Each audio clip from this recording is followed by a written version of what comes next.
peoples of the interwebs. I'm a ghost when I walk in. Hi you guys, I'm back with Fatima Friday. Oh my god, it's been so freaking long. Like, it's just been a busy couple of months.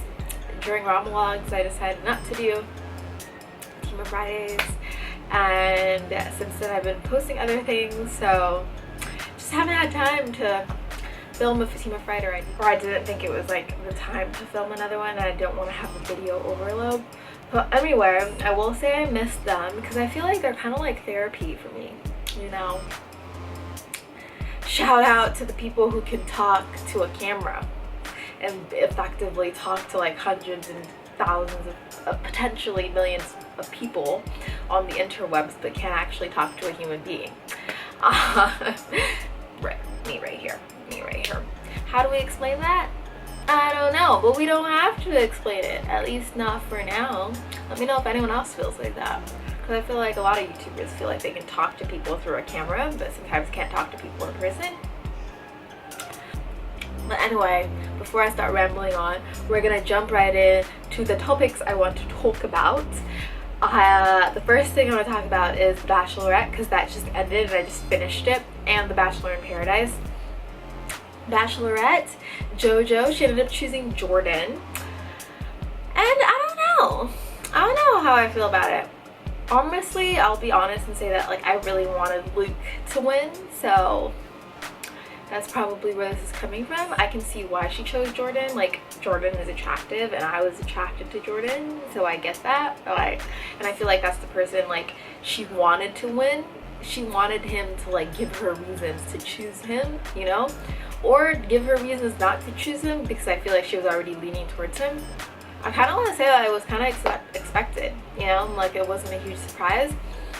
I will say I was talking to one of my friends and she was saying that actually both my friends were saying that they think that she looks kind of unhappy in the after rose ceremony, and she looked a little solemn.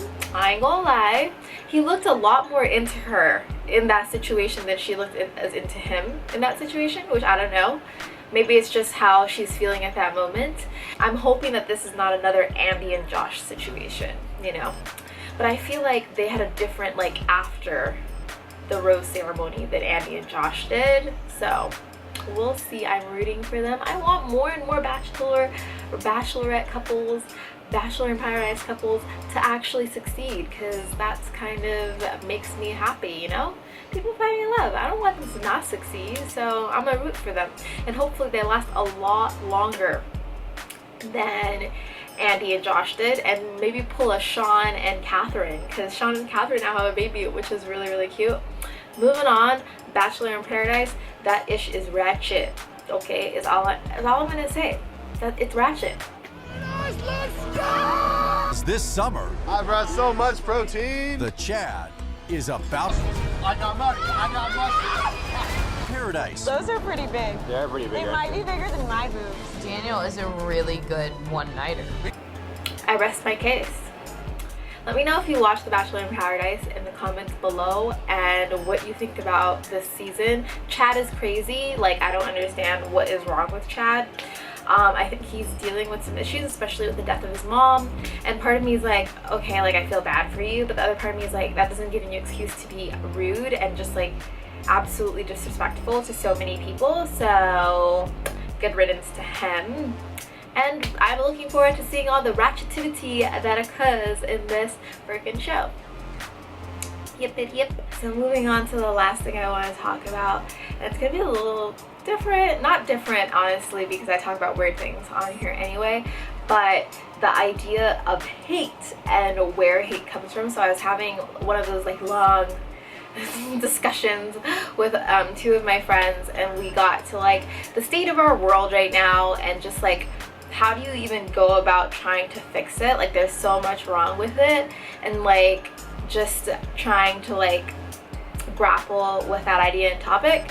And we got to this idea of like, one of my friends was like, oh, what I think would be able to like do some good in fixing this is this getting to the root of like hate and where hate comes from, and like dissecting that and trying to like nip that in a bud before it grows into hate, like the hate that we see that drives so much of the violence and negativity in our world today. And that was like really, really interesting to me, because I'm like, how would you go about getting rid of hate? You know, like where does hate begin? Like, we've seen videos of like, you know, like the interracial children playing together, and it's always like, oh, hate isn't, you aren't born with hate, you're taught hate. So who like teaches hate? Is it like parents? Is it society? Like, whose responsibility is it to combat that? Like, how do we combat that? Like, and how do we combat that within ourselves? Because I think it's easy to be like, oh, we're gonna go and like talk about hate in others, but I think it's an even harder thing, and even more valuable in my opinion, to be able to like self-reflect and dissect that within yourself. If there's any hatred that you have within yourself, and try to like get to the root of that and like fight that within yourself, because I think hate then leads to like prejudices and like anger and the justification of so much horror that we see now. And I don't know. I mean, I don't think you can boil it down just to hate necessarily. Like, that's not what I think we should say. But I think it plays a large role. And I think hate and fear play a large role in creating the society and all the crazy violence and horrors that we have in our society today, that I really just don't know how to deal with. Like, I'm at the point where I'm like, I don't know, like I just don't know how to deal with humans, and I don't necessarily want to give up on humans, because that's like what good is that going to do to anyone? But part of me is like, what can we do? So it's just an interesting situation to have that conversation and be like, maybe hate is something that we can first start combating within ourselves, and then combating on a larger scale, and that can help, you know, lead us to a better society. But I don't know, let me know what you guys think about that, and just think about the current events and the happenings in the world. I know it's like, for me, really difficult to digest and fathom, because it really does get to me. It really does. And that's just the type of person I am. And in the past, I don't know, like several months, I've like shed so many tears for so many people that like just shouldn't have died the way they have died, or shouldn't have been hurt the way they have been hurt, or all these things. And I'm just like, I wish there was something I could do, but there isn't anything that I can do except, I guess, talk about it, and talk about it to my friends, and try to surround myself with positive people who aren't spreading negativity and spreading hate and things like that, and try and build that community globally. But let me know what you guys think. I know it was a little ranty, but I thought I'd share those thoughts. And I think this quote is really apt, especially with the topic of this video towards the end, the more serious topic. And it's a quote by James Baldwin, and he says, "I imagine one of the reasons people cling to their hates so stubbornly is because they sense once hate is gone, they will be forced to deal with pain." Again, that's, I imagine one of the reasons people cling to their hates so stubbornly is because they sense once hate is gone, they will be forced to deal with pain. James Baldwin. So maybe that's part of where like hate comes from, and why people cling to it so much, you know, and why it's easier to hold on to hate and lead to prejudices and all these other things instead of working against it. But I thought it was interesting. Let me know how you interpret the quote in the comment section. I'm looking forward to hearing it. And before I go, don't you think I forgot about the song of the week? Okay, so my song of the week is Tshirt by Rhett, because he is killing the game. Ooh, ooh, ooh. That's not even how I would dance to this song, but it's really, really cute, a really summery jam. Let me know if you like Thomas Rhett. Y'all know I love country music, and I have lots of country music in my recently added section currently, and so that's what I've been listening to. Thomas Rhett, Blake Shelton, just a bunch of people. Chase Bryce, you know, Keith Urban. I'm loving me the country right now.